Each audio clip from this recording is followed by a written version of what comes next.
Hey, that's fine. Thank you for joining Everyday BlackMen. Hey, you got me, Riker Reed. You got Sham. You also have the Black Libertarian. Riker is here, and also maybe what's his name? Armstead will be joining us sooner or later. We also have a guest today. Hey, Terrence. How we're going to start this out initially, we're going to just have you introduce yourself and tell us a little bit about yourself, and we'll go from there. Not a problem. I'm Terrance Ruth, professor at the North Carolina State University in Raleigh, the state capital. Father of a 9-year-old, wife, Kiera Ruth. Worked for NAACP, worked for different social justice organizations, and then recently ran for mayor of Raleigh. And just plugging in to join the conversation. Glad to be here. Hey, so in mayoral races, I noticed something. I'm not like super political. I'm apolitical, to be honest with you. A little bit of both, whatever fits my needs. Did you run as a Democrat, or you just ran for mayor? In our city, it's not party affiliated, so so you Same don't here. really run as a party. However, the Democratic Party did endorse me during this campaign. Okay. Hmm. Can I ask you a separate question about the NAACP? Have they thought Yes. about removing the C? I mean this in all seriousness, because of all the stigmas around the word. Well, what's crazy is the history. The history of the NAACP is actually a room that I'm talking about the original creators of the NAACP was a room of that heavy white presence actually. Correct. You had some legendaries like the boys, but that room was pretty much heavy white voices for the White NAACP. Jewish So voices. yeah. So the founding of the organization would probably prevent that C from being removed. Okay. Yeah, because I just don't like being called colored. Yeah. Look at that. Do you think that the NAACP, in general, moving forward, do you feel like the younger generation has a bit of a divide with it? Well, I'm gonna zoom into North Carolina. North Carolina and New York, they wrestle back and forth with Okay. who has the largest state conference. So you're talking about the largest in the whole country. New York and North Carolina wrestle with each other. So I'm I gonna zoom feel into like the our up north version is more, how can I say this without being offensive? LGBT rights. so, I mean, so so if you zoom into North Carolina, you have like Dr. Barber was the one that made it contemporarily more relevant than before. Dr. Barber ended up leaving for the Poor People's Campaign, but when I was leading under Dr. Barber, so there's a president role and there's an executive director role. At that time, 2016-17, part of our plan was to figure out how to onboard more young organizing talent. So that was an issue back in 2016-17, the movement of in 2020, Black Lives Matter. You're just seeing a whole different wave. You're seeing a technology divide in the social justice world. You're seeing a strategy divide in the social justice world. You're seeing more aggressive perspectives around issues in the country. So there's a huge divide there. If you just zoom into just my experience, but I think your I guess insinuations are consistent with what I'm seeing.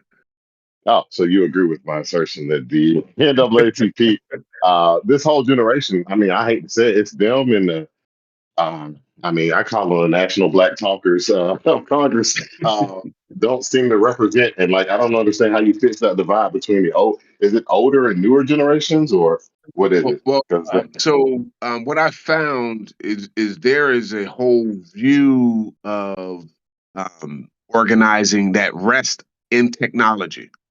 That's the whole organizing strategy. So if you remember when the national walkout movement with the kids who were out of Florida who was killed from the mass shooting? Before Black Lives Matter, these young kids in high school organized the largest sort of demonstration ever. And they did it online. There was no meeting. There was no physical bodies in the room. And so there's a whole view of organizing that sit on technology by itself. And some of that is age, and then some of it is just your comfort level with technology. And so there's a whole huge different divide just based on strategy, ideology, and then also we need to do a better job at feeding a talent pipeline and being students of that younger talent pipeline. I don't know if I we've don't. been When they as call them radical though, because like if they're young, like I don't know if you know this, but the younger generation seems to be fighting for that one thing, reparations, and the older if generation is you just like, yeah, if you zoom into the civil rights fight, John Lewis was considered radical.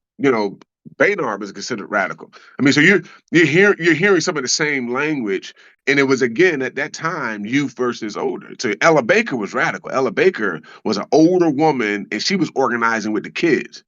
She was organized with the college students saying, y'all have it, so she was considered a radical leader at the time.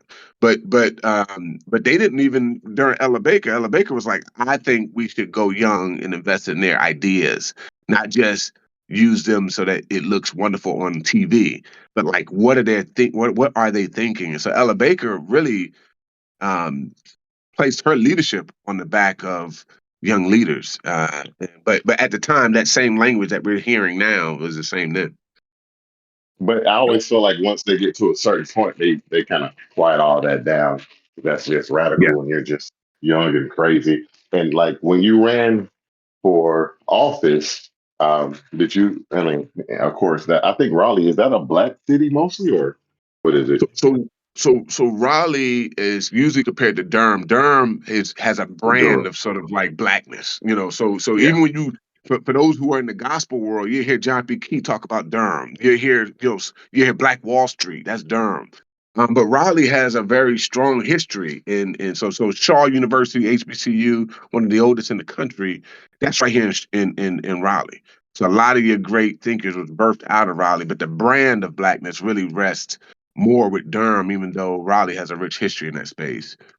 Okay. Why 'Cause did you want to be a mayor? Yeah, no, it's a really good question. That's actually probably one of the most frequent questions. When I was announcing, it was 2020. Matter of fact, when I announced, it was January 4th, 2020, or 2021. But I spent all of 2020 talking to different community members. We've only had one black mayor in Raleigh, period, and that was late 1960s. So we've only had one black mayor in Raleigh. We were going through 2020. We had some of the statues taken down in our city. This is the capital of the city. And then on January 21st, I announced my candidacy January 4th. And then you had the DC event where they were marching on the Capitol that same week, actually. But my reason for running is that in my city, we are probably one of the fastest growing cities, most prosperous, quote unquote, in terms of everybody indexes. But we're seeing that growth on the back of Black communities disappearing. And this is not unique to our city. But I had a chance to walk around in these different communities, and I wasn't hearing that same fire to fight these issues. And they were asking for, someone to stand for them. And I believe in the Ella Baker's leadership philosophy. She said, if we have strong people, we don't need strong leaders. And so I want to create strong people. So my view was number one, how do we make sure that Black people realize that their resume in local government is unmatched? So the bus boycott, that was local. The sit-ins in the restaurants, which started right here in North Carolina in Greensboro, and with Ella in Raleigh, that was local. Desegregation of schools, that's all local. That's school board. All these things are local. But I have seen where there's a political right audience. They have already gone local. They're already banning books in schools. They're already changing curriculum. They're already, they zoomed into local. And so I wanted to remind us that we have tremendous history in local government. I mean, we changed the country in Well, local efforts. So, yeah. Mhm. I guess my question kind of comes from the fact that I don't think government ever fix anything. The scariest phrase to me is I'm from the government and I'm here to help you, right? Yeah. Because especially for Black people, the government has not done much for us. In fact, anything it's done for us has hurt us 20, 30 years down the line once we've looked at the research. So I guess that's where my question is stemming from. Like, given the history of how government has helped, quote unquote, Black people, why do we keep trying to go into that sphere if it only makes our lives worse? Is there a better route for us to take to make our lives better as a people?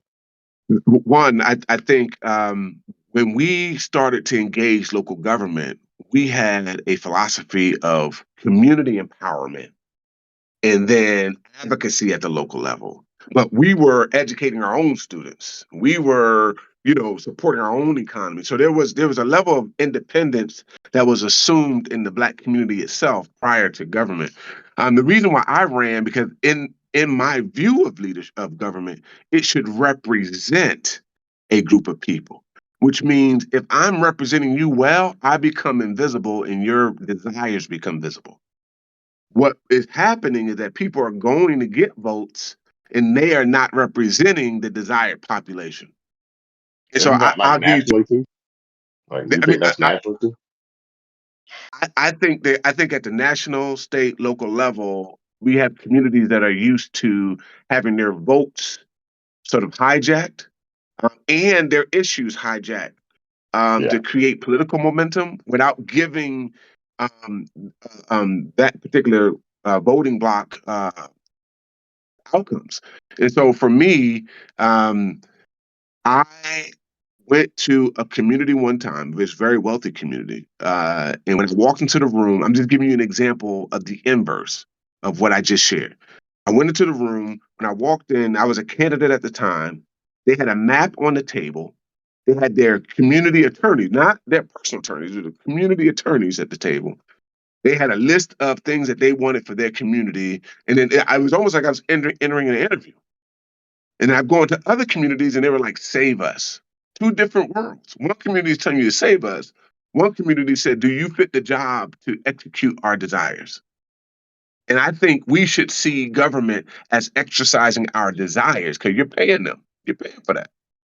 Rather than one hero that will save us in our entire community. I think the disposition should change. Topic of political Jesus. Yeah, but that's Yes, how political narratives work. They always put a front person. Even if you look at that's right. like people like Trump, That's right. he probably believes a lot of his stuff. But if you look at the people who've been in power, those unelected people, that's why you got this same old typical Republican government. That's right. Even if you look at Obama, he put a lot of those clean people in.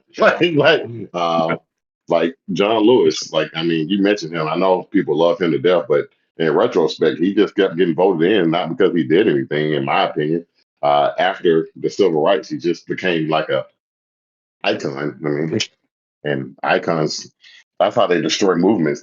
Um, I don't want to say they buy them off, but they put the icons in place to just keep them there. Kind of like how Al Sharpton fell.